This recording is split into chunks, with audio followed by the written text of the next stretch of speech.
Ser Hora Podcast. 25. Aimar Bretos. Es que me descolocan ustedes ya desde el principio. Pero es que Aimar dice que son las 11 porque se quiere ir ya a casa, que le tienen explotado. Yo aquí trataba en de prisa. decir que he venido yo y mis pelos, que se me han mojado. Hemos venido las dos. No, Los dos. que es como el Yo y mis presidente, que pelos. es la hora que a él le da la gana. Nos ya puede está. servir como cebo lo de los Pues pelos sí, sí, de, lo de mis de Calo pelos, para se me decirles que olvidan si los además de escucharnos nos quieren ver, estamos en cadenaser.com. Nos quieren ver los pelos. Y- Claro. Los pelos. Bueno, venga, noche de Ágora en hora 25 con José Manuel García Bargallo. Muy buenas noches. Buenas, regulares, después de lo que nos pasó ayer en el Bernabéu, que todo lo demás va viento en popa. Pablo Iglesias, ¿cómo está? Muy bien. Yo vengo de la peluquería. Ahí quien nos cuidamos. Sí, Y Carmen Calvo, muy buenas noches. Esto es por contraprogramar mis pelos, ¿no, Pablo? A ver si terminamos la noche con tantas risas. Vamos a intentarlo. Noticia de esta noche. El gobierno ofrece 500 millones de euros en ayudas a camioneros, bonificándoles el gasóleo profesional y además atendiendo a una reivindicación histórica del sector, que es la devolución mensual del combustible profesional. Va a ser cada mes y no cada 3 meses como pasa ahora. Pero la plataforma que ha sacado a los camioneros a la calle en la última semana no lo acepta, mantiene la protesta y, ojo, porque esto también es importante, tampoco la acepta una de las grandes plataformas de transportistas, Fenadismer. Y esta sí que es una de las que ha estado negociando con el gobierno. Esta sí que es una de las plataformas a las que el gobierno reconoce como interlocutores, Fenadismer, que es por tamaño la segunda plataforma del sector, que engloba a muchas empresas. Esto ya no es algo minoritario. Fenadismer acaba de anunciar que no acepta la propuesta del gobierno y que van a confirmar a lo largo de la noche movilizaciones. Veremos de qué tipo, veremos si se suma a la protesta de la plataforma minoritaria. Sería raro que lo hiciera. Sería reconocer que ellos llegan una semana tarde a la misma protesta. Vamos a verlo. A lo largo de esta noche lo van a anunciar. Vamos con todos los detalles ahora, pero antes, la otra noticia de esta noche, 2 crímenes machistas que hemos conocido en las 2 horas que llevamos de programa, 2 crímenes machistas. Uno en Galicia, otro en Barcelona, y los 2 con víctimas muy jóvenes. Una chica de 29 años en Galicia, una de 25 en Barcelona, que además deja al menos un hijo huérfano de la violencia de género. Vamos a empezar allí en Barcelona. Andrea Villoria, bona nit. ¿Qué tal, bona nit, Aimar? En el caso de Barcelona era el ex quien la ha matado. Sí, este presunto asesino de 33 años se ha presentado en una comisaría de la Guardia Urbana en Sant Martí. Al entrar ha dicho directamente que había matado a su mujer, que estaba muerta en su casa. No era su mujer, era su expareja, una joven, como dices, de 25 años, a quien la jueza acaba de ordenar el levantamiento de cadáver en un piso de la Gran Vía, en el barrio del Clot, un piso lleno de juguetes de un niño huérfano por violencia machista que, por suerte, esta tarde-noche no estaba en su casa. La Guardia Urbana se ha llevado detenido al acusado, que mañana, en los próximos 2 o 3 días, pasará a disposición judicial por matar a la mujer. El tribunal prueba ahora de aclarar si había algún tipo de denuncia previa. El Ayuntamiento de Barcelona acaba de condenar este crimen, aplicado ya el protocolo de ayuda al entorno de la víctima y ha convocado para mañana mediodía un minuto de silencio. Y en Galicia la Guardia Civil investiga el homicidio de una mujer a manos de un hombre que llevaba tiempo acosándola. No eran pareja, no habían sido pareja, por la información que tenemos, pero ella lo había denunciado por acosarla hasta el punto de que tuvo que cambiarse de casa. Y al final él chocó su coche contra el de ella y solo ha muerto ella. Ricardo Rodríguez, última hora. El juez ha enviado a prisión comunicada y sin fianza a José Irín, el hombre de 41 años, acusado de un delito de homicidio o asesinato. La víctima, Jessica Méndez, de 29, falleció a consecuencia de las heridas que sufrió después de que el hombre empotrara su coche contra el de la joven la semana pasada. La estaba esperando en un cruce. Víctima y presunto asesino eran vecinos desde pequeños, sus familias siempre estuvieron muy unidas, pero él estaba obsesionado con ella, la sometía a una persecución y acoso desde hace tiempo. La víctima había instalado cámaras en su casa para intentar disuadirlo y recientemente se había cambiado de municipio para vivir con su novio. Hoy, a la salida de los juzgados,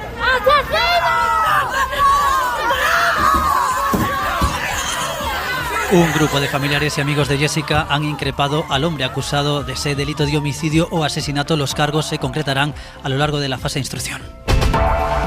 El día en 2 minutos, Marina Fernández. Un día en el que Ucrania ha rechazado el ultimátum de Rusia contra Mariupol. Para Para tomar nuestras ciudades van a tener que destruirlas, ha dicho el presidente Zelensky. Lo que está ocurriendo precisamente allí, en Mariupol, es un masivo crimen de guerra, según Borrell, que ha confirmado hoy que la Unión Europea ha dado el visto bueno a su llamada brújula estratégica, crear un cuerpo especial europeo de 5.000 soldados aportados por los países miembros. En la capital de Ucrania, en Kiev.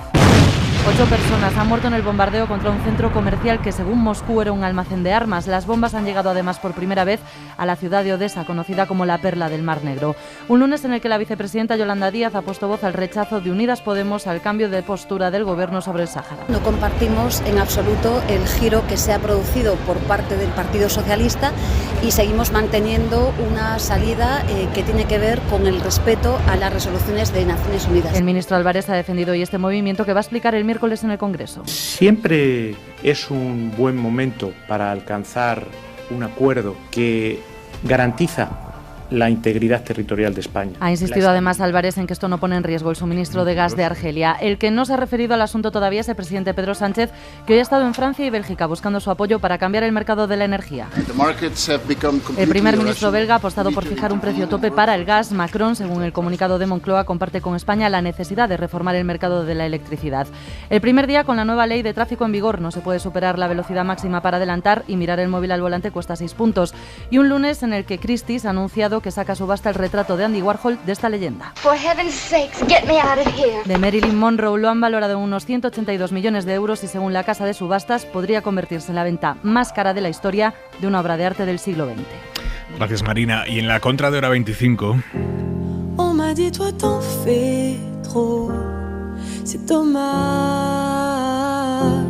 dans ton film pas de scénario, sous les flashs. Manuel Javois, buenas noches. Buenas noches, Aimar. Feliz Día Mundial de la Poesía, Javois. Feliz Día Mundial para todos. Cristina Peri Rossi escribió: líbranos, Señor, de encontrarnos años después con nuestros grandes amores. En ese verso caben prácticamente 2 millones de novelas. Mi poeta es César Vallejo, siempre ha sido César Vallejo, que le pedía perdón a Dios por haber muerto tan poco. Y me dio además el mejor consejo que me dieron nunca: guarda un día para cuando no haya.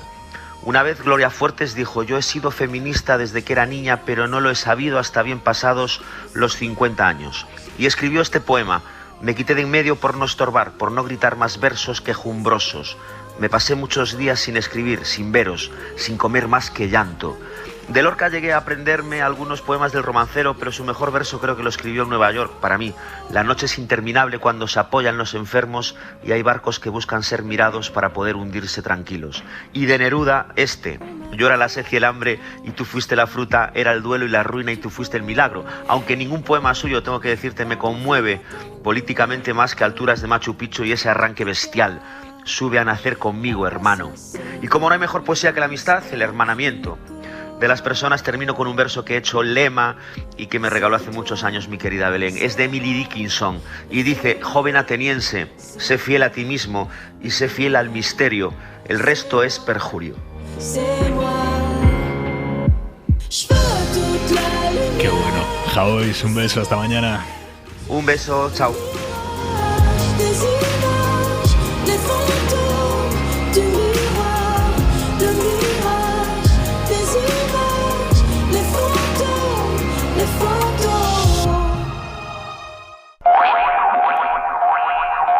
Pues lo decíamos al inicio, es la noticia de esta noche. La plataforma convocante del paro de transportistas, que teóricamente es minoritaria, pero que ha conseguido poner patas arriba al sector en semana y media, esa plataforma no acepta o no considera suficientes las ofertas que ha planteado hoy el gobierno para intentar desactivar los paros. Y además, como les avanzábamos hace unos minutos, otra de las grandes plataformas del sector, esta sí que es una de las grandes, Fenadismer, es la segunda por tamaño, se suma también al rechazo. Así que se complica la situación. Vamos al detalle de lo que ha anunciado el gobierno esta tarde-noche, que son 500 millones de euros en forma de subvenciones directas, bonificando el gasóleo profesional. Eladio Mizauso, buenas noches. Hola, buenas noches. ¿Para quién, desde cuándo y cómo se aplican esas ayudas? Bueno, la medida de más impacto de las anunciadas es la bonificación en el precio del gasóleo, con un impacto global, creo que decías ya, de 500 millones de euros según el gobierno, que no se aplicará en forma de rebaja fiscal, sino vía presupuestos, financiado por los presupuestos del Estado, pero también con aportación de las petroleras, nos dice el Ministerio, aunque todavía no se ha definido la fórmula concreta. También se quiere darle la mayor inmediatez posible, que los camioneros paguen un precio ya rebajado en el surtidor, sin tener que esperar a una devolución posterior, pero esto está también sin cerrar definitivamente, nos dicen. El Gobierno se ha comprometido a presentar una propuesta ya totalmente cerrada el próximo viernes. Hay otras dos medidas también importantes para el sector: la devolución ya en vigor vinculada al gasóleo profesional, unos céntimos por litro, se va a realizar cada mes y ya no por trimestres como se venía haciendo hasta ahora, y se publicará cada semana el índice de precios del gasóleo y no cada mes como hasta ahora, para que los camioneros puedan repercutir esa evolución de los precios en sus contratos siguiéndola más de cerca. Es una posibilidad la de repercutir las subidas del gasóleo en vigor desde hace unas semanas por el decreto que sirvió para parar el paro, para que no se realizase el paro que estaba convocado en diciembre y que acaba de ser convalidado ese decreto por el Congreso de los Diputados. Hay una inconcreción que también está incidiendo en la evolución posterior de la respuesta que están dando las organizaciones empresariales, y es que no se sabe muy bien si afecta a todos los camioneros, al transporte pesado, al transporte ligero o solamente al transporte pesado. Bueno, hemos visto y escuchado marchas lentas de camiones provocando retenciones en ciudades como Madrid, Barcelona, Sevilla, Valladolid, Córdoba. En mi caso, en este camión, si yo llenaba con 400 euros, pues ahora tengo que llenar con 750. Hombre, que no puede estar combustible como está, con los impuestos que está, tanto ya no es el combustible. Y no somos los camioneros, debería levantarse todo el país. Que se una la gente, que esto no es una cosa nuestra para ganar nosotros más, esto es una cosa para la ciudadanía. Que no somos minoría y bueno, ya lo estáis viendo, es que somos casi asalariados, somos autónomos con un camión. En principio, mañana se van a repetir estas protestas porque la plataforma que había sacado a estos camioneros a la calle insisten que no le basta lo que ha ofrecido hoy el Gobierno, ni siquiera lo reconocen porque como ellos no estaban en la mesa, no aceptan esa propuesta del Gobierno, y se ha sumado a la negativa FENADISMER, que es una de las grandes plataformas del sector, Eladio. Sí, la primera convocatoria de que el paro seguía adelante la realizaba, como dices, la propia plataforma, su presidente Manuel Hernández. Podemos escucharle. No se va a desconvocar hasta que no se sienten con el problema en persona y lleguemos a unos acuerdos. Es que estos tipos de acuerdos que nos venden, todas estas subvenciones que al final se quedan en estas grandes empresas que no tienen camiones, y nosotros no tenemos ningún resultado positivo de esos acuerdos. Y en la página web de la plataforma se dice que no hay ningún acuerdo y por tanto seguimos de forma indefinida con el paro hasta que llamen a la plataforma y se firmen los acuerdos que demandamos. En el Comité Nacional del Transporte, al que el Gobierno ha presentado hoy su propuesta, esta ha sido bien acogida por el presidente, atendiendo la posición mayoritaria que representan la principal patronal, CTM, que tiene una representación de algo más del 50%, y ASTIC, una patronal de transporte internacional. Pero esa propuesta ha sido rechazada, como decías, por FENADISMER, que tiene un 26%, y otras dos patronales, FETRANSA y FEINTRA, que tienen menos del 10% cada una y que representan, las tres, insisten, a pymes, pequeñas y medianas empresas, y autónomos. Es decir, que en torno a un 40% del órgano oficial de representación del sector rechaza la propuesta del Gobierno por inconcreta, dicen, y concluyen que no se dan las circunstancias para reanudar la actividad del transporte. Es decir, no dicen formalmente convocamos paro, lo que dicen es que no se dan las circunstancias para volver a trabajar, para volver a sacar los camiones a las carreteras. Julio Villascusa, presidente de FENADISMER, buenas noches. Hola, buenas noches. ¿Qué es lo que no consideran suficiente de lo que les ha planteado hoy el Gobierno? A ver, es muy sencillo. Pues el Gobierno no concreta qué medidas, de qué manera, cómo va a afectar a la economía, al bolsillo de cada transportista ante una situación de penuria económica como la que se está produciendo en la inmensa mayoría de las empresas de transporte. Pues no se concreta de qué forma se va a paliar esa situación. Ese es el gran problema. Les pide tiempo el Gobierno, les pide hasta el viernes para concretar esto. Bueno, y nosotros lo que estamos diciendo es que el tiempo que tiene el Gobierno es enorme como para poderlo concretar y poderlo decir sin problema ninguno. Otros países de nuestro entorno lo están haciendo, lo están diciendo, Italia, Francia, Portugal, y tienen el mismo tiempo que tiene el Gobierno español. Y ustedes entonces, a partir de mañana, ¿qué proponen? ¿Cuál va a ser la medida de protesta que van a llevar ustedes a cabo? ¿Qué proponen a sus asociados, a los camioneros? Nosotros no proponemos ninguna medida de protesta, para nada en absoluto. Nosotros lo que decimos es que, con toda libertad, las empresas que no pueden seguir prestando servicio, pues es lógico que no lo hagan. Incluso entendemos perfectamente, como lo hemos hecho desde el principio, que cuando una empresa quiere seguir trabajando porque tiene medios económicos o fondos propios para poderlo hacer, pues que preste el servicio.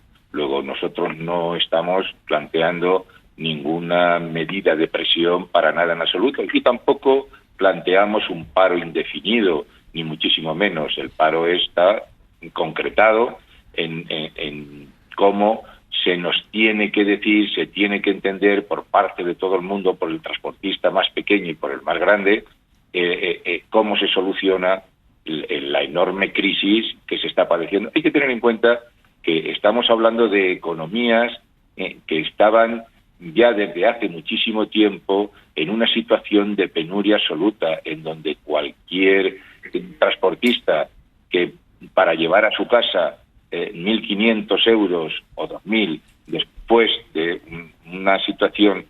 ¿Perdón? ¿Se ha cortado? No, le escuchamos perfectamente. Después de una situación de trabajo tremenda, hay que tener en cuenta que este trabajo tiene un riesgo, una peligrosidad, una dedicación, una vida en donde es muy duro el trabajar en estas condiciones, pues el que ahora no pueda ni llevar esa cantidad porque lo tiene que meter dentro del depósito del combustible para seguir trabajando de esa forma, quien no entienda que no hay manera de poder continuar, pues es que no se pone en la piel de este tipo de empresas. Julio Villaescusa, presidente de Fenadismer, gracias, buenas noches. A vosotros, buenas noches. Estamos escuchando, por lo tanto, cómo algunas asociaciones del sector no se suman a ese acuerdo que les ha planteado hoy el Gobierno. La vicepresidenta primera, ministra de Asuntos Económicos, Nadia Calviño, ha contestado así a quienes no se suman. Y aquellas plataformas o organizaciones que no se sumen, pues claramente demuestran que no están defendiendo los intereses de este sector, que tienen otro tipo de intereses que tendrán que explicar y que no responden a lo que nuestro país necesita en este momento. Abrimos ya el tiempo del análisis en el Ágora de Hora 25. Carmen Calvo, empiezo por usted. A ver, yo creo que finalmente se encontrará una salida a una situaciones que, como decía el señor Villaescusa, pues son reales, ¿no? No obstante, hay que desgranar algunas cuestiones. A fecha del 14 de este mes, mirando el caso de Italia, Alemania, Francia y Portugal, España tiene la gasolina y el gasóleo más baratos que esos países, porque le ponemos menos impuestos. De 27 países, nosotros somos el 21 por la cola en gravar esos impuestos. Es decir, estamos con esos dos combustibles más baratos que en el resto de Europa, a fecha del 14 de este mes. Pero aún así es verdad que esa crisis existe, que se ha hecho una primera oferta que yo he escuchado con bastante razón, el problema que puede tener para las pymes y los autónomos, que yo creo que ahí es donde está la clave. Las grandes empresas, por razones obvias, pueden aguantar estos tirones que son difíciles. Estamos en una coyuntura muy difícil de la pandemia, de la economía y de todo lo que ha supuesto la invasión de Ucrania. Pero yo creo que hacen bien en el sentido de que quieren acotar todavía más esas medidas y algunas que el gobierno pueda ofertar de aquí al viernes, para que realmente eso se traduzca en viabilidad para los pequeños, que son los que tienen al final siempre grandes dificultades. Yo toda esta situación la veo razonable.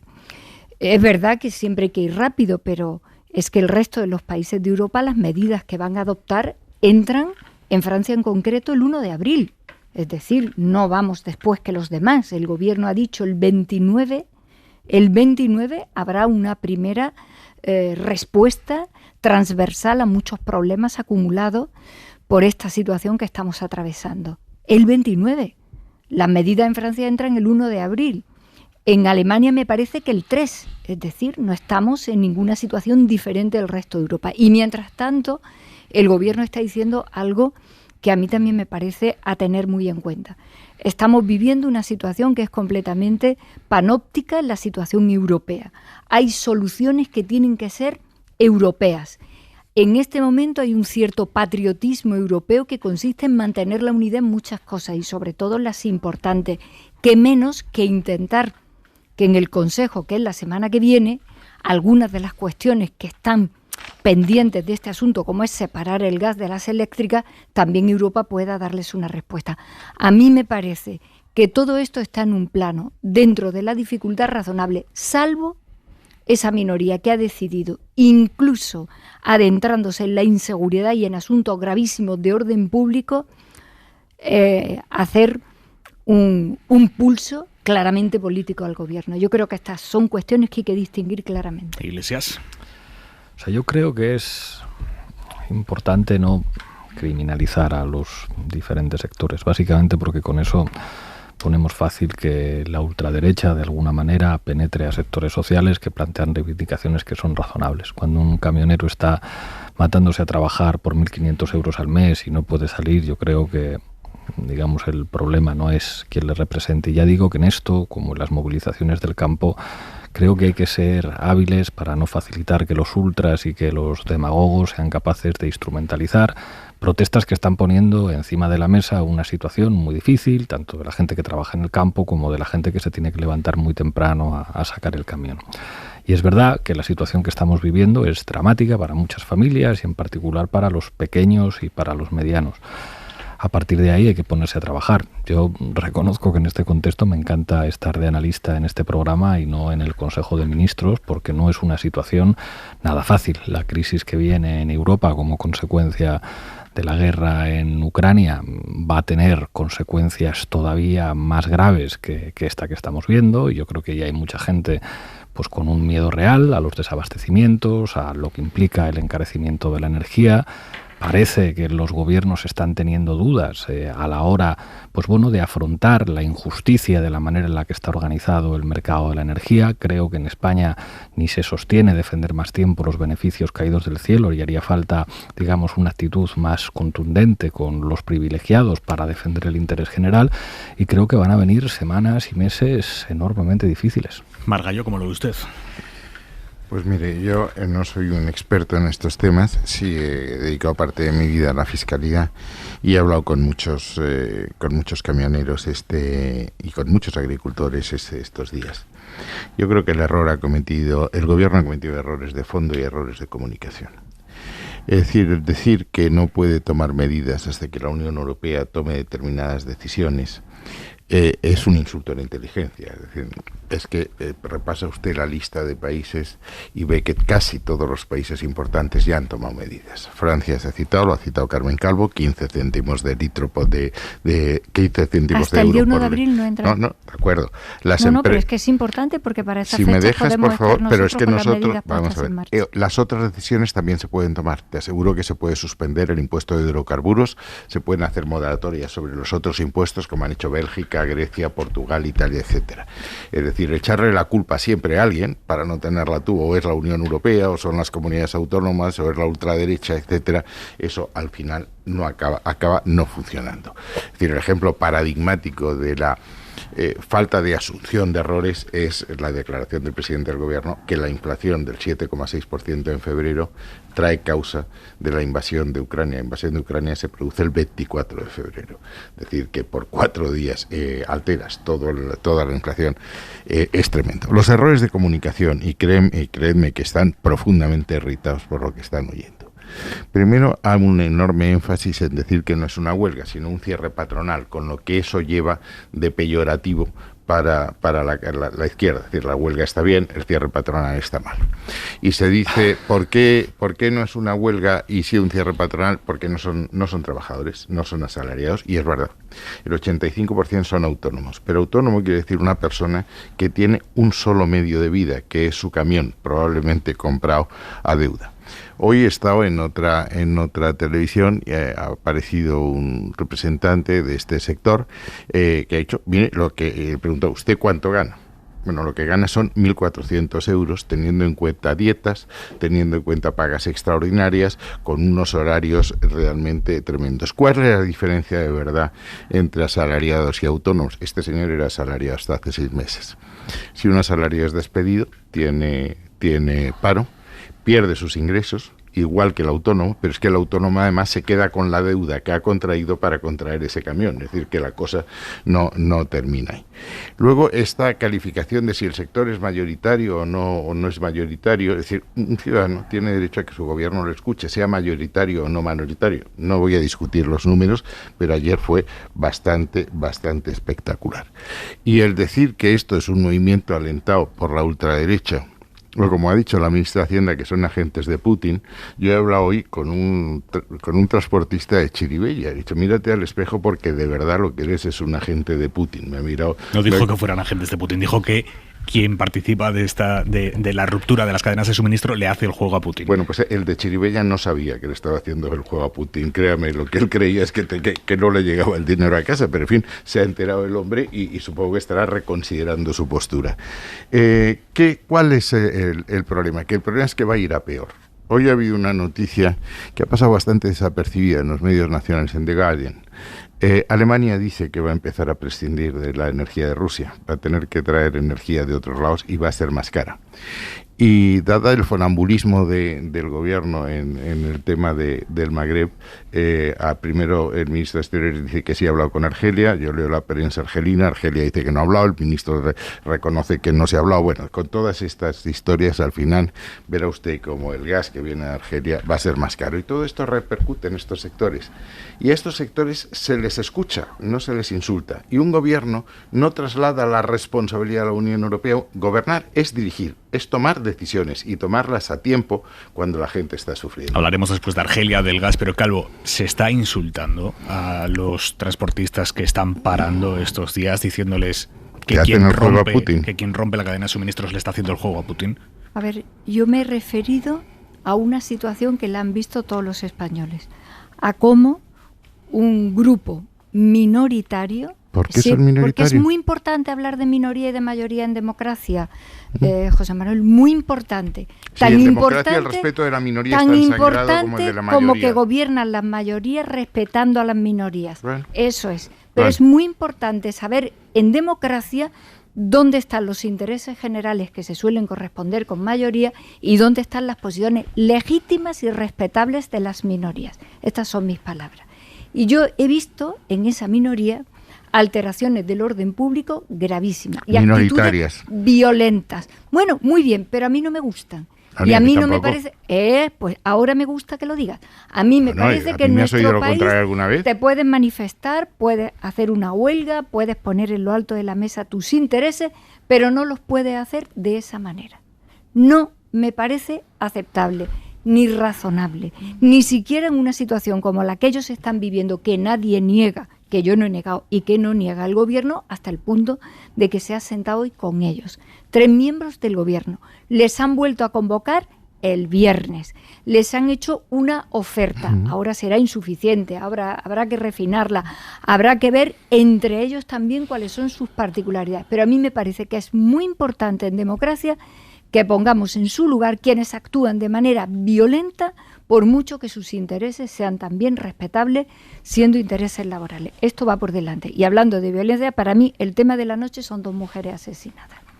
Es que estoy cansada de que la política tenga grandísimos debates de cosas que a veces son muy importantes, como este que nos está ocupando ahora y los que nos van a ocupar en los siguientes minutos, y que estemos en una situación continua donde nos tenemos que enfrentar a una ultraderecha que niega esta violencia, que ha roto la unidad institucional de la condena de esta violencia, y hoy nos encontramos con 2 asesinadas y un goteo de mujeres asesinadas por ser mujeres.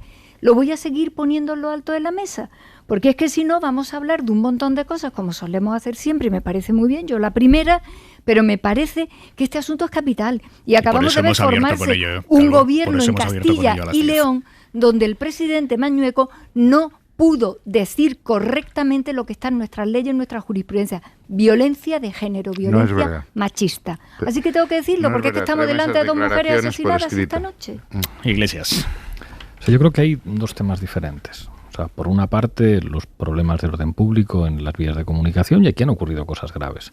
Que el Jusapol de la Guardia Civil diga que no les apetecía cumplir las órdenes de acabar con esas situaciones de desórdenes que implicaban cortes de ruta, pues yo creo que eso es peligroso y eso hay que tomárselo en serio. Es decir, ustedes tienen que cumplir las órdenes y no puede parecer que la ciudadanía entienda que la Guardia Civil interviene encantada de la vida si los manifestantes son de una cosa y si son de otra, que aparezca el pseudo sindicato mayoritario, esto sí de ultraderecha, a decir que preferirían no intervenir. Eso es una cosa muy seria y muy grave y se está hablando poco.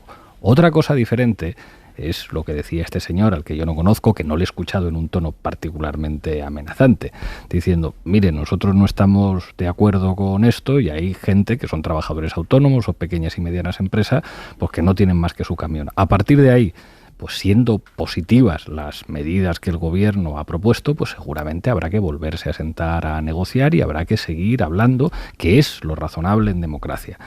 Ahora bien, yo creo que esto, digamos, no va a tener soluciones en forma de parches. Creo que vamos a afrontar una crisis muy difícil si no se resuelve por la vía diplomática y por la vía de un acuerdo de paz lo que está ocurriendo en Ucrania. El problema de la geopolítica es que en cuanto una pieza falla, el castillo de naipes empieza a moverse y después hablaremos de la cuestión de la traición a los saharauis y veremos las implicaciones geopolíticas que esto tiene también, que no son pocas y los problemas a los que nos vamos a enfrentar son de una profundidad enorme y van a tener implicaciones enormemente serias. Tenemos noticia de última hora, veía yo muy tenso a Margallo con esto. Margallo, tranquilo, que ha salido elegido Feijóo en las primarias del Partido Popular, con el 99,6% de los votos de la militancia. ¿Cuánto? 99,6%. Bueno, ni Fidel Castro. Ya puedo concentrarme en esto. Mariela Rubio, buenas noches. ¿Qué tal? Muy buenas noches, Aimar. 36.781 votos, el 99% de quienes han votado. Efectivamente, se habían inscrito y aquí han para votado votar. el otro 1%. No había otros candidatos. No ha aclarado el Partido Popular. Nuestro partido está permitido.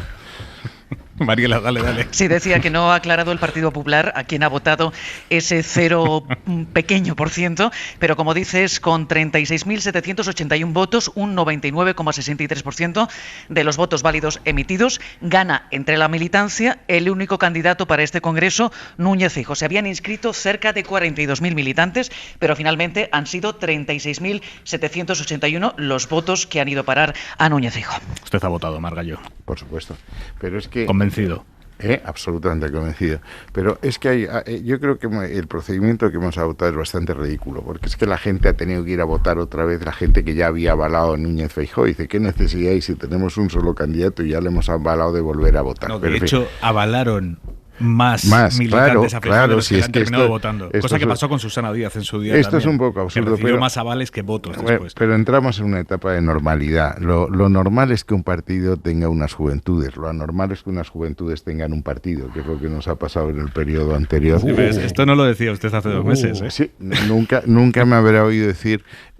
vamos a ver, si usted repasa la hemeroteca, ya sé que solo lee El País, pero estamos en El País, y cuando ganó Casado dije, Casado no ha ganado el Congreso, lo ha perdido Soraya Sáez de Santamaría, y hubiésemos votado a cualquiera, eso porque... Yo recuerdo que la que ha dicho en este Ágora más de una vez es que tenéis de líder al que perdió, al que no queríais, en una situación un poco rocambolesca. Se enfrentaban 2 mujeres líderes, por cierto, sí. 2 mujeres líderes que tendrían que una de las dos que haber tirado del Partido Popular.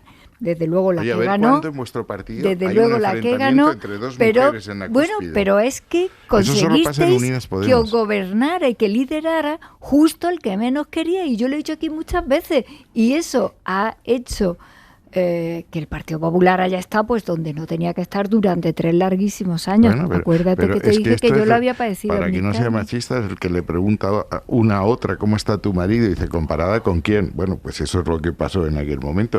Pero en fin, esto ahora se ha terminado. Esto lo va a arreglar todo. Se ha cerrado un ciclo. Porque ya ha dicho que vote oye, deja las minorías, que somos minorías minoritarias. Qué fantástico, porque... El que estemos contentos de vez en cuando. O sea, reconócenos el derecho a la felicidad que la sí, Constitución que sí. americana Dura reconoce a poco en todos la los política, ciudadanos. pero yo estoy total. muy contento con Núñez Feijóo Iglesias, y creo que tenéis buenos motivos Si para en preocuparos. Unidas Podemos hubiera una única candidata, Yolanda Díaz también le votaría el 99%. Sin duda, por supuesto. Claro.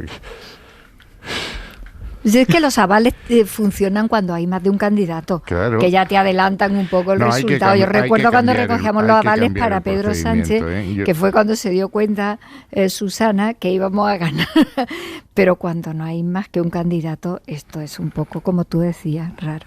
Bueno, señores, vamos a ver, volvamos a, Es la liturgia a las de la- movilizaciones, porque Vox pinchó este fin de semana, convocó Vox el sábado unas concentraciones frente a los ayuntamientos de España, pinchó en su capacidad de convocatoria, pero la manifestación, la gran manifestación que se convocó el domingo en Madrid de cazadores y del mundo rural, de todas las plataformas, las grandes plataformas del mundo rural, de agricultores, de ganaderos, consiguieron una movilización brutal en el centro de Madrid.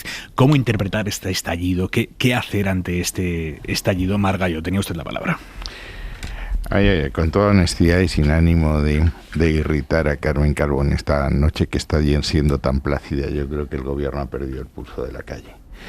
Y cuando pierdes el pulso de la calle empieza una marcha atrás. Aquí en esta mesa hemos discutido alguna vez cuándo van a ser las elecciones. Pablo Iglesias sostenía que el gobierno no pasa de las elecciones autonómicas y municipales. Yo lo creo. Creo que no pueden arriesgarse a perder esas elecciones y ir a unas generales después. Y aquí lo que estamos es en un cambio de época. Yo he publicado un artículo ahora que hago referencia a 2 libros de Stefan Zweig, El mundo de ayer y Momentos estelares de la historia. Y la crisis geopolítica que estamos viviendo, que puede terminar con un triunfo parcial de Putin, que ha arrasado con toda la legislación internacional, con los compromisos con Ucrania, que está cometiendo crímenes de guerra. Y digo que puede terminar un triunfo parcial si al final Ucrania renuncia a su derecho a entrar en la OTAN y accede a perder 3 de sus regiones autónomas, y viene un cambio económico brutal, muy parecido a lo que pasó en el 73. Guerra de Yom Kippur, subida del petróleo y materias primas, inflación, empobrecimiento colectivo, necesidad de hacer ajustes con esos pactos que tanto le molestan a Pablo Iglesias, que fueron los pactos de la Moncloa, que fue como repartir los costes de la crisis. Y aquí vamos a subida del precio del petróleo, subida de las materias primas, inflación, empobrecimiento, hay que destinar más dinero a pagar la energía que viene de fuera, y eso es menos dinero que tienes para otras cosas, y necesariamente hay que llegar a un pacto nacional para repartir esos costes de la crisis. Si no, vamos a un desorden monumental. Yo os recomiendo que veáis los vídeos de lo que pasó con los Gilets jaunes, los chalecos amarillos en 2018 en Francia, que empezó también por una subida del precio del diésel e inflamó a toda la sociedad francesa. O sea, yo creo que hay 2 dimensiones aquí. O sea, por una parte lo que señala Margallo de transición geopolítica hacia una reconfiguración del poder en el sistema político interestatal. Esto es así. Y no está claro que eso conduzca a escenarios más democráticos. De hecho, hay quien podría decir con razón que la primera víctima de esa reconfiguración geopolítica sean los sistemas democráticos, liberales y pluralistas, tal y como los hemos conocido en Europa. Y esto da mucho miedo, porque normalmente las dinámicas belicistas alimentan los fenómenos de extrema derecha, que se dan incluso entre países que están en guerra. O sea, lo que estamos viendo en Ucrania es que hay extrema derecha que apoya a Putin y extrema derecha operando también en la retaguardia ucraniana, que la lógica de guerra genera eso, y genera además que lo que algunos han llamado efecto bandera en sus respectivos países haga que tengan mucho éxito los discursos antidemocráticos y abiertamente reaccionarios. A partir de ahí, yo creo que lo que toca a los demócratas es defender la paz, defender la democracia, defender el derecho internacional, que no solamente se ve amenazado por la dinámica de guerra en Ucrania, que ahora tocará hablar de esto en España, pero hemos visto un movimiento del presidente del gobierno que prefiere asumir la lógica geopolítica de la OTAN antes que los propios compromisos de España con lo que habían dicho las Naciones Unidas, con el Acuerdo de Alto el Fuego del año 1991.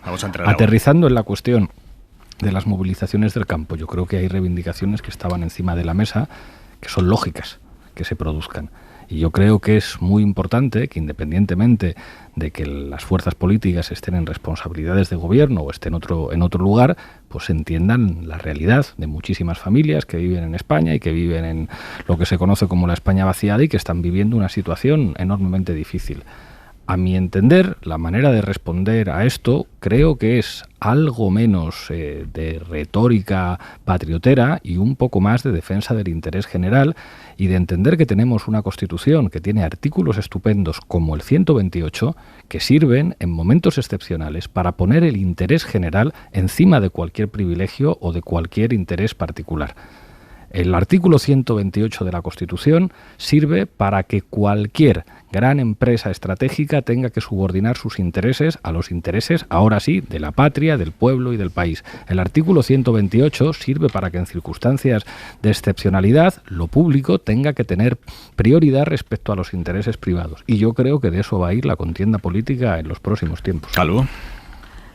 José Manuel, no pierdo yo los estribos fácilmente, más bien nunca, ni siquiera el día que votaste en contra de la ley de la cadena alimentaria,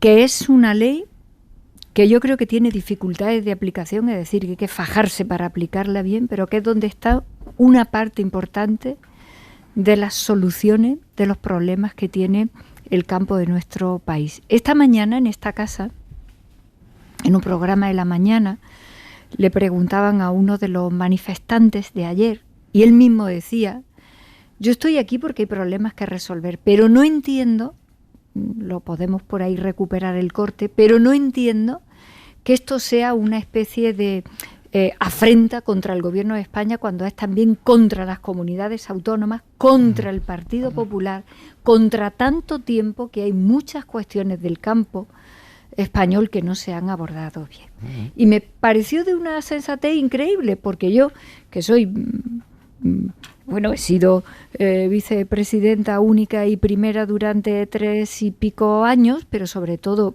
soy muy amiga del ministro Planas, sé del buen hacer del ministro Planas y del esfuerzo que está haciendo aquí y en Europa para dar respuesta a problemas acumulados durante muchos años. Por cierto, Planas mañana en Hoy por Hoy con Ángeles, a las 9:15, 8:15 en Canarias. A oírlo.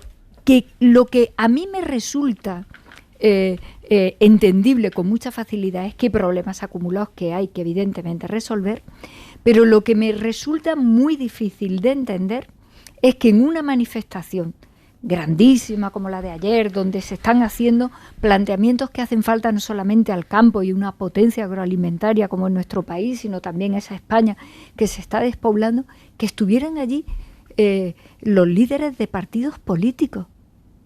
Que esta mañana aquí había un corte también de otro militante que decía: a mí no me gusta ver aquí cómo fagocitan nuestras justas reivindicaciones acumuladas y frente a todo el mundo partidos políticos que vienen hoy aquí a sacar partido. Cuca Gamarra estaba.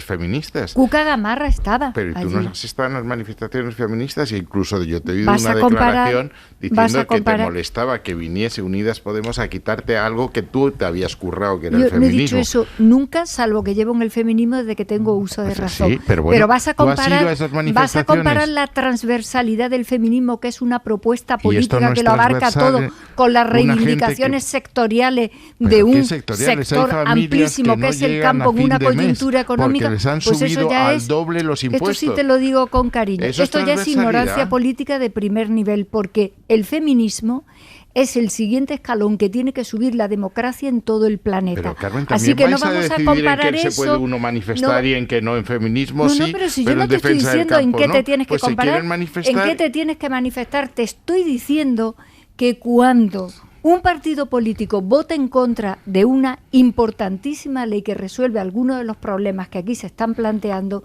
resulta muy contradictorio que al día siguiente se coja una pancarta. El gobierno no está perdiendo el pulso en la calle. Es que este gobierno, desde el inicio, está sometido a una presión, a una falta de lealtad y de ayuda del principal partido de la oposición, que ojalá cambie, que tú mismo aquí has dicho, ese no era el sitio del Partido Popular, tú lo decías hace 2 o 3 lunes, yo creo que un gobierno afrontando unos problemas inéditos, presionado de una manera absolutamente incomparable con ninguna otra situación y con una escasísima ayuda, salvo evidentemente de nuestro socio de gobierno y de los apoyos que cada semana hay que buscarse. En una situación como esa, la lealtad y el pacto por un país consiste en dejar a los sectores que reivindiquen lo que tengan que reivindicar, en encontrar soluciones para toda la situación que estamos pasando, pero no echar más leña al fuego a los partidos políticos. Yo les pregunto, sí, que a mí ayer no me gustó los partidos políticos en esa manifestación. ¿Está la extrema derecha atinando, sabiendo cómo decirles a los trabajadores, ya sean del campo o de otros sectores, yo soy quien representa tus intereses? Eso está sucediendo. Lo están intentando. Que la manifestación de Vox era minoritaria y la del otro día era mayoritaria.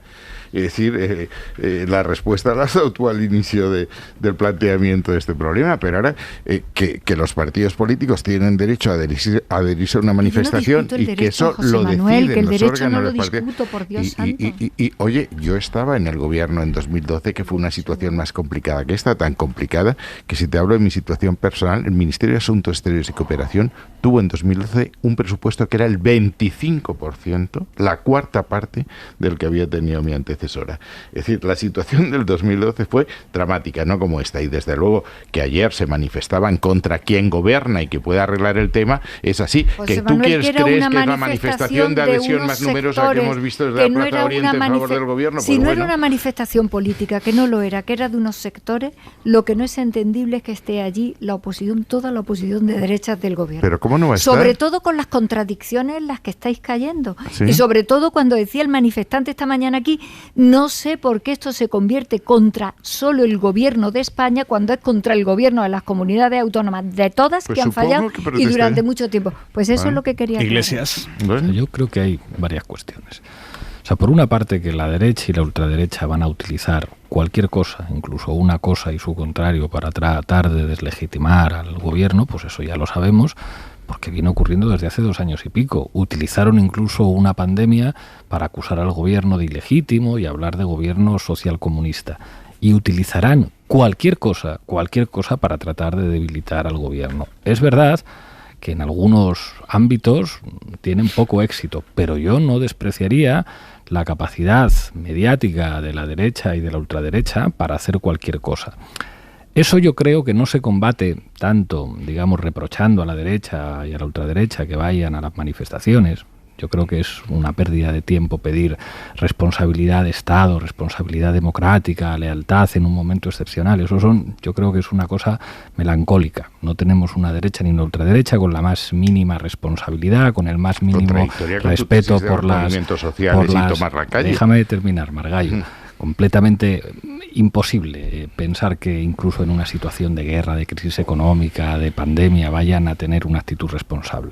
Entonces creo que lo que toca es centrarse en una realidad en la que seguramente muchas recetas del pasado ya no son viables. Yo recuerdo perfectamente cómo al principio de la crisis de la COVID-19 a muchos les costaba entender que la dinámica de austeridad estaba agotada históricamente y que se resistieron durante mucho tiempo a la lógica neo-keynesiana de Estado emprendedor y de movilización de recursos públicos sin precedentes que finalmente se tuvo que imponer. En un momento como el actual, si alguien piensa que desde la izquierda se puede proteger a los privilegiados y no establecer un nuevo escudo social que proteja a la gente trabajadora, a los autónomos y a los sectores más vulnerables, si no se hace eso, perderemos las elecciones. Si la izquierda no entiende que toca proteger a los trabajadores, que toca proteger a los autónomos, que toca proteger a los sectores de la sociedad que históricamente son los que acaban pagando la crisis, pues si eso no se revierte en esta vez, eso favorecerá los discursos más agresivos y los discursos reaccionarios. El famoso problema de los pactos de la Moncloa, que son esos pactos por los cuales Margallo aparca un rato su anticomunismo y dice, uy, Carrillo y Marcelino Camacho, qué bien, qué estupendos estuvieron ahí, es porque sabe una cosa, que es verdad que esos pactos sirvieron para que la crisis económica la pagaran los trabajadores de este país. Si eso vuelve a ocurrir otra vez, yo creo que a la izquierda le irá muy mal. Y empezamos a cerrar este lunes 21 de marzo, Isabel Villar. Con un medio cercano al Kremlin diciendo que 10.000 soldados rusos han muerto ya en lo que va de invasión de Ucrania, afirma citando datos del Ministerio de Defensa que hay más de 16.000 heridos. En el último balance que había hecho el gobierno ruso hablaba de 500 militares muertos. Lo que publica este medio supone 20 veces más. Pablo Morán, buenas noches. buenas noches. Lo que publicaba, porque en este medio cercano al Kremlin, el Komsomolskaya Pravda, no hay a esta hora ni rastro de esa cifra. Lo han borrado. Lo han borrado, Aimar, o bueno, ellos dicen que ha sido hackeada su cuenta. Te voy a explicar porque de momento hay capturas como la publicada en redes por el jefe de internacional del Wall Street Journal, en la que sí se lee ese número de bajas cercano a los 10.000 atribuido al Ministerio de Defensa ruso. Para ser exactos, se lee perfectamente la cifra de 9.861 soldados muertos y 16.153 heridos en el mes que llevamos de invasión. El único dato que había reconocido Moscú hasta ahora fue el 2 de marzo, reconoció 500 bajas, lleva 20 días sin actualizarlo, Aimar. De ser cierta esa cifra que fugazmente ha publicado ese medio cercano al Kremlin, Rusia habría perdido en 4 semanas 2/3 de los soldados que murieron en casi una década de invasión rusa de Afganistán en los años 80, o 4 veces más que las bajas que sufrió Estados Unidos en 20 años en ese mismo país. La nueva cifra supera la estimación de la inteligencia norteamericana, que habla de 7.000 bajas, está por debajo de la que hace Ucrania.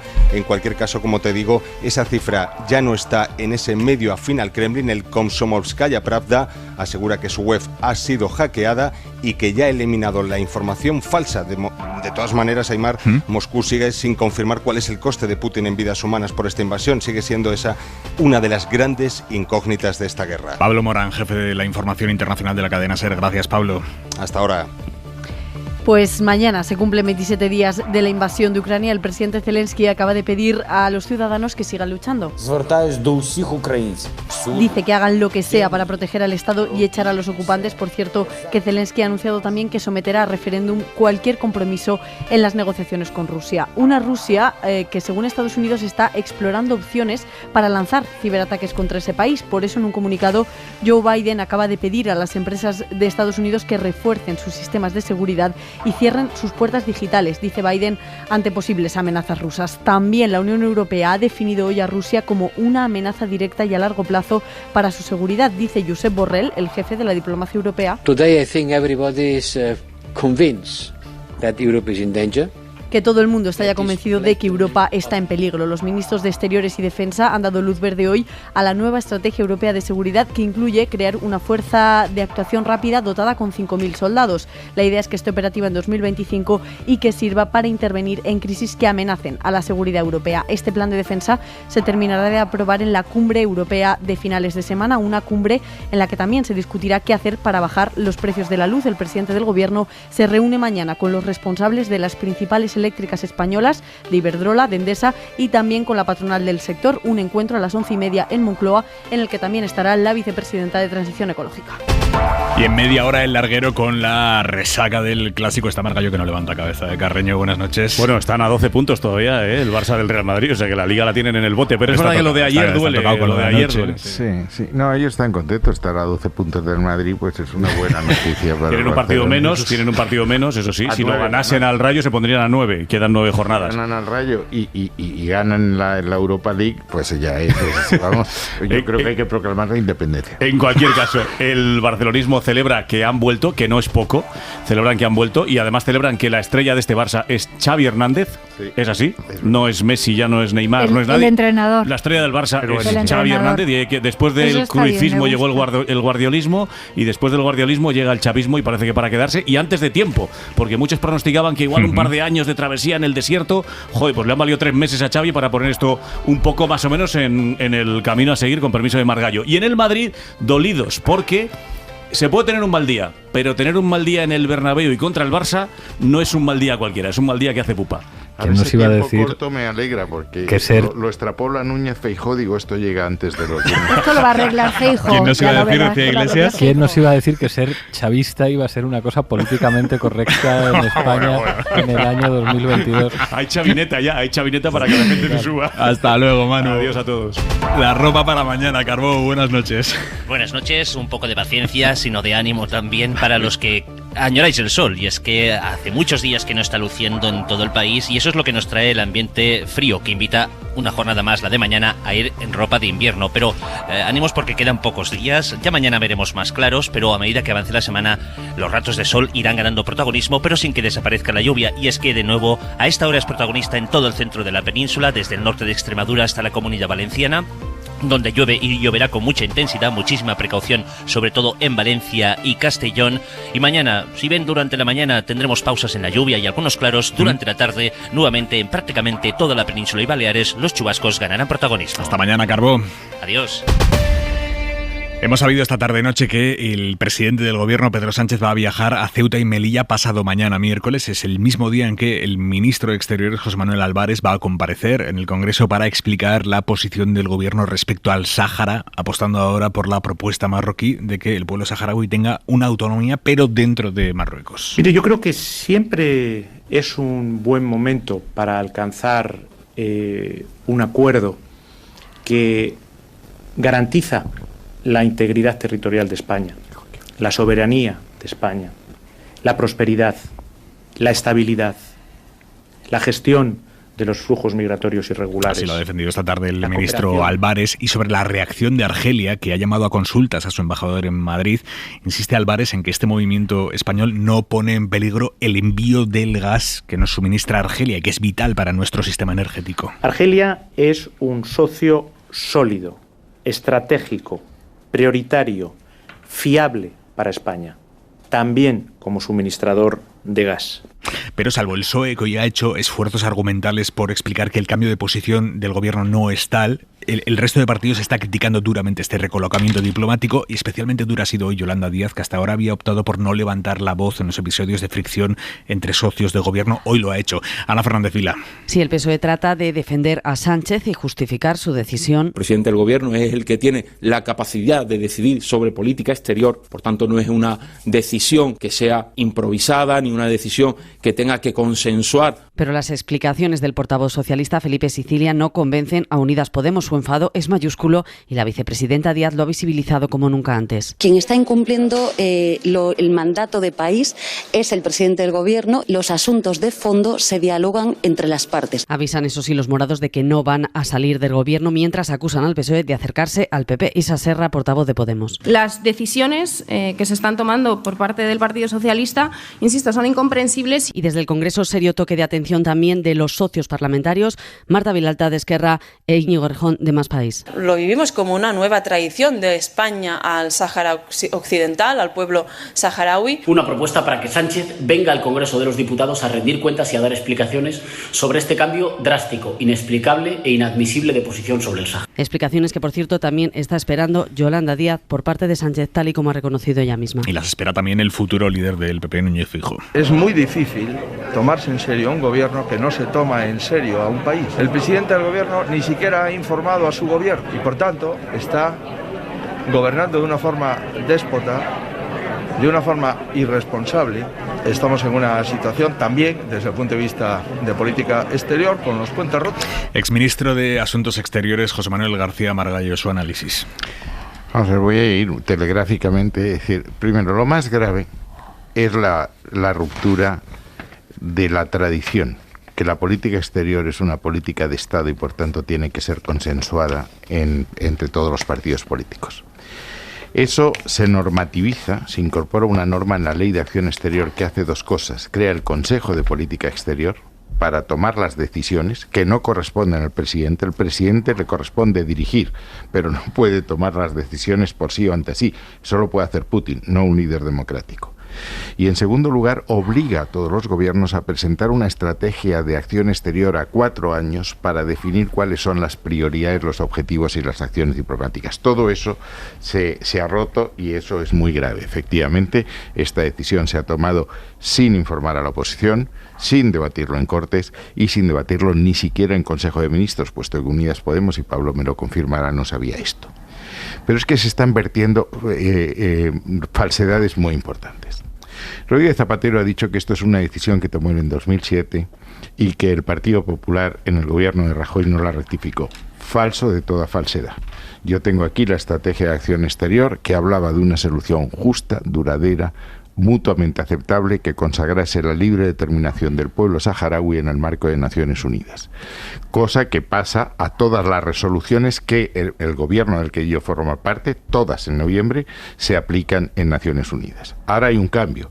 Todo el mundo dice que hay un cambio en el interior y en el exterior de España, salvo el Partido Socialista. Segundo, Álvarez dice que se informó a Argelia. He leído la prensa. Falso. Dice que se consagra la integridad territorial de España. Falso. Coja usted la portada del Le Matin de ayer, de Casablanca, la integridad territorial de Marruecos. Si es verdad que hay un documento que dice que Marruecos reconoce la integridad de España, incluyendo Ceuta y Melilla y las aguas de Canarias, que lo demuestre. Estoy seguro que en Marruecos no hay nadie que lo pueda hacer. Y la última opción, y termino, decir que la opción de la independencia está excluida por las dificultades de hacer el censo es falso de toda falsedad. Aunque la solución fuese la autonomía, y yo no estoy discutiendo si era la buena o la mala solución, tendría que votarse, porque es lo que ha establecido Naciones Unidas, y para votarse hay que hacer un censo, y el mismo censo para una opción que para otra.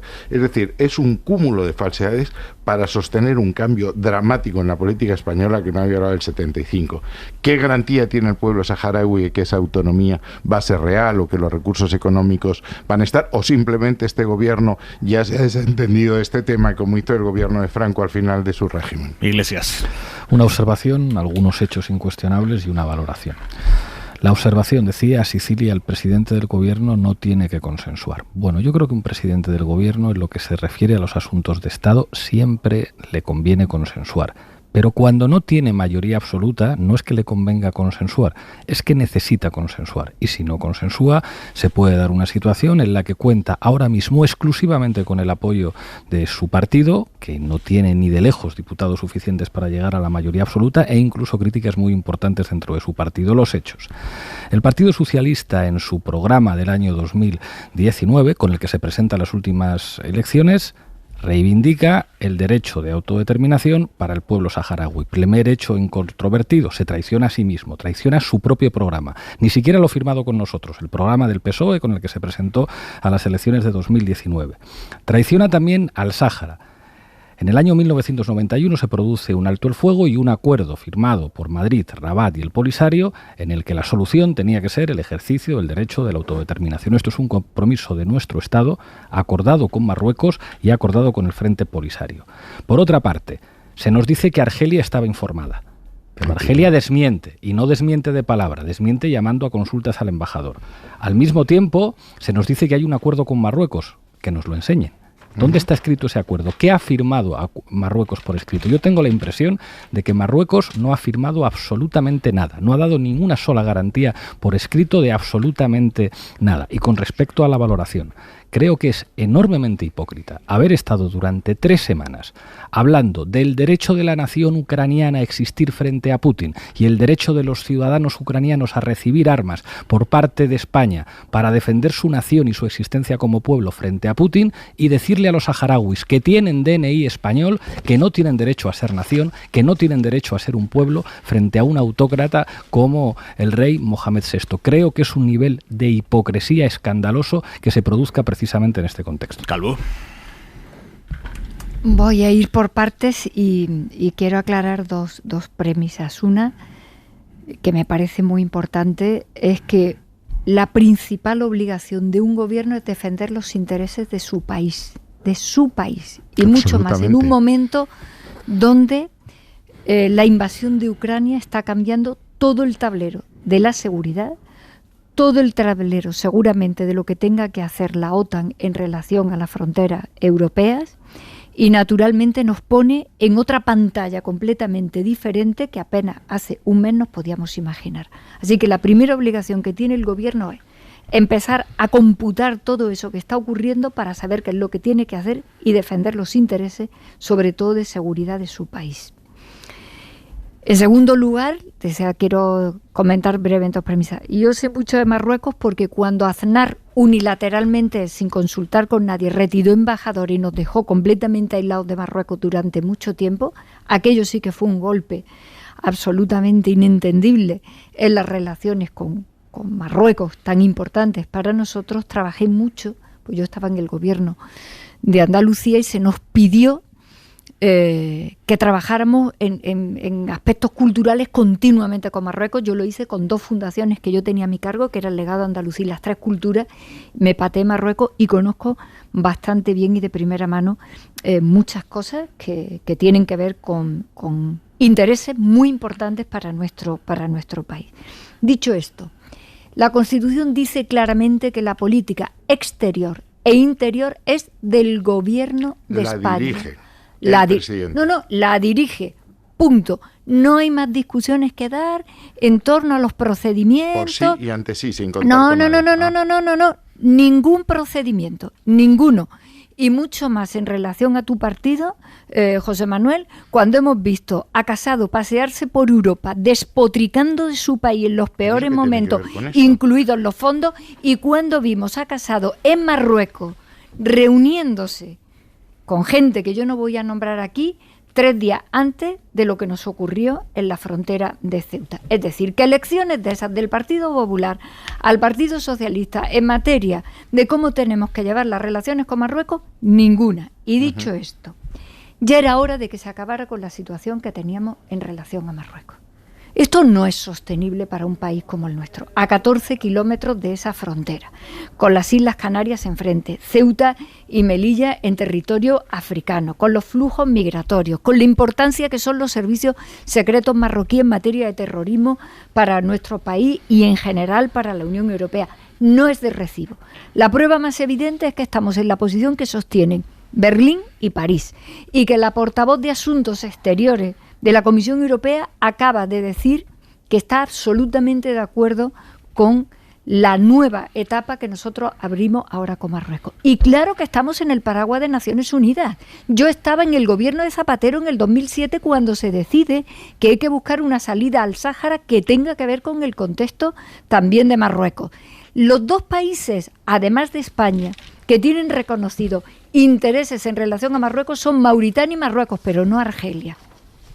Y es más, Marruecos lleva mucho tiempo trabajando en esta dirección. Yo recuerdo estar hace no más de 6 años en la Universidad de Tánger Tetuán dando clases y conferencias del modelo de autonomía español para lo que ellos llaman el proceso de regionalización avanzada de sus territorios, porque no es solamente en relación a unos minutos, Marga Iglesias. Hemos resuelto un problema.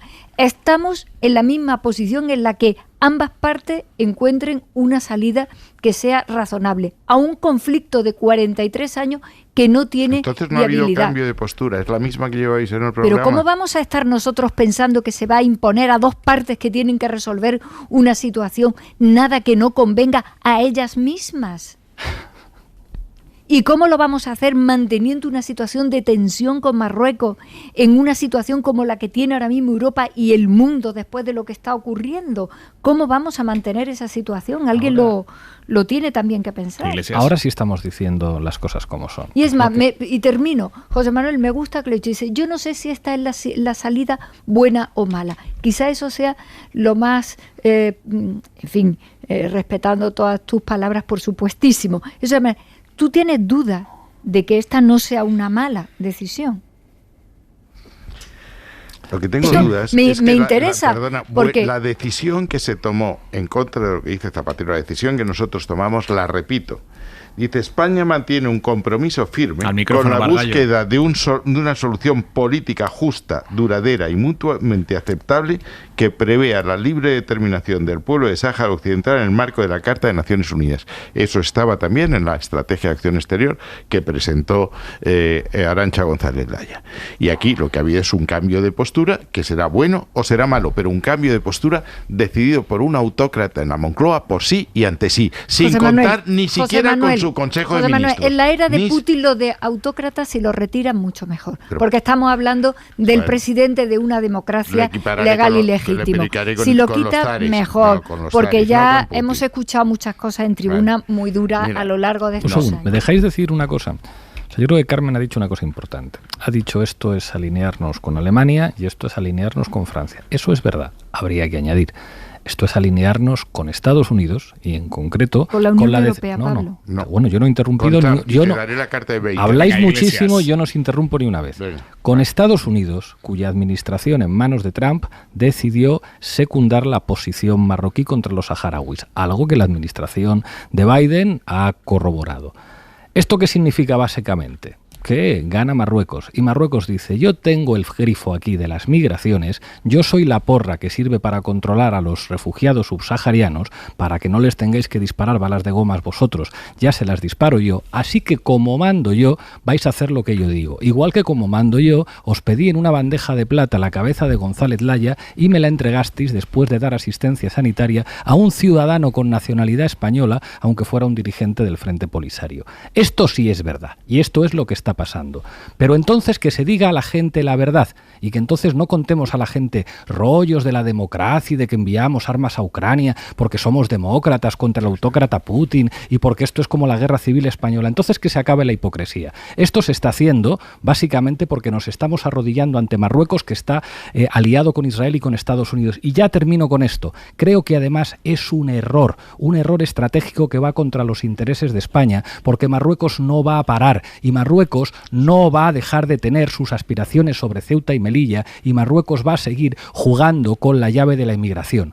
Y no se puede consentir que se traicione a ciudadanos cuya responsabilidad como potencia colonial administradora era de España, con los que se acordó y se prometió su libre derecho a la autodeterminación. No solamente se ha demostrado un nivel de hipocresías, que cada vez que alguien del Partido Socialista hable de derechos humanos, de derecho internacional, va a ser como, pero ¿cómo os vamos a creer? Si habéis hecho esto alineándoos con Estados Unidos y con Marruecos. Es que además no va a servir para nada. Yo creo que como discurso te queda bien, aunque te vengas arriba, Pablo. Si no es un discurso, Carmen, que te si queda lo que hay muy en bien, esto es que mucha te queda hipocresía. muy bien, pero la realidad, lo que queda fatal, Carmen, es la hipocresía. Es que eso queda tan feo, tan por favor, feo. No te interrumpo, tienes razón. Eso es. Marruecos es el único país en el norte de África que, con todas las comentarios y connotaciones acerca de su sistema político, está en unas condiciones radicalmente diferentes del resto y de su contexto. Pero Punto si uno. tortura periodistas saharauis. Nosotros no somos Marruecos, Pablo. Pareciera que es que el PSOE es Marruecos y que el PSOE es el responsable del sistema político de Marruecos. No os paséis, que la realidad es que Marruecos está ahí, que de Marruecos depende una parte también importante del gasoducto, que Marruecos es una frontera que tiene que ser segura para nuestras ciudades de Ceuta y Melilla, que por Marruecos pasa una parte muy importante de la inmigración. 10 segundos. Hombre, por favor, la principal obligación de la política tiene que ser el realismo, y estás comparando Ucrania con el pueblo saharaui. Ucrania es un Estado consolidado, es lo que esta mañana le hemos escuchado a Boris Johnson, comparando ya el Brexit con la lucha de los ucranianos para levantarse ellos del yugo. Como discursos quedan muy bien, pero las realidades luego son otras. Y lo que sí es verdad es que la OTAN va a tener ahora un tajo muy grande allí, que nosotros tenemos que garantizarnos seguridad, que llevamos peleando por un cambio de la política migratoria en Europa que haga caso a la frontera sur de Europa, que somos nosotros, y que no hay manera, y que tendremos que buscarnos nosotros también nuestras propias salidas. Y se nos acaba el tiempo, señores. Realidad. Punto y, por cierto, y 25. Punto y 25. Soledad Gallego Díaz. El ministro de Asuntos Exteriores, José Manuel Álvarez, anunció el pasado sábado, poco después de que Rabat hiciera pública la carta del presidente del gobierno al rey de Marruecos, que comparecerá el próximo miércoles ante la Comisión de Exteriores del Congreso para explicar lo ocurrido. Se agradece la buena voluntad del ministro, pero en realidad quien ha tomado la decisión de cambiar la posición de España respecto al Sáhara Occidental no ha sido él, porque no le corresponde una decisión semejante, sino el propio presidente, y sería mucho más apropiado que quien acudiera al Congreso fuera Pedro Sánchez. El presidente tiene que explicar personalmente ante la Cámara no solo por qué ha cambiado la posición del gobierno de España respecto a su antigua colonia, un terreno que equivale aproximadamente a Gran Bretaña, aunque sea en su mayoría desierto, sino también por qué lo hace en este preciso momento y, por lo que se ve, sin anunciárselo antes al enviado especial de Naciones Unidas para el Sáhara, nombrado el pasado mes de octubre. Álvarez se entrevistó ayer deprisa y corriendo en Bruselas con este diplomático, un ítalo-sueco llamado Staffan de Mistura, que hasta ahora no ha abierto la boca. Sin embargo, cualquier acuerdo respecto al Sáhara necesita un proceso en el que intervenga Naciones Unidas. A la espera de las explicaciones del presidente Sánchez, que son inexcusables, una pregunta. ¿Se ha planteado a alguien en el gobierno a cuántos refugiados saharauis acogerán como asilados en nuestro país? Punto y 25. Carreño, a punto de abrir el larguero ya. Para ver la resaca del Barça-Real Madrid, del Real Madrid-Barça de ayer, acaba de terminar también el Tenerife 0, Almería 1 en segunda, y tenemos a Nedrín de futbolistas, como todos los lunes, así que repasamos con ellos la jornada de Liga. José Manuel García Margallo, Pablo Iglesias, Carmen Calvo, no ha estado mal nuestra jornada. Lunes. Hasta el lunes. Hasta el lunes. Descansen, señores. Adiós. Suscríbete a Hora 25. Todos los episodios y contenidos adicionales en la app de Cadena SER y en nuestros canales de Apple Podcast, Spotify, iVoox, Google Podcast y YouTube. Escúchanos en directo en la SER de lunes a viernes a las 8 de la tarde.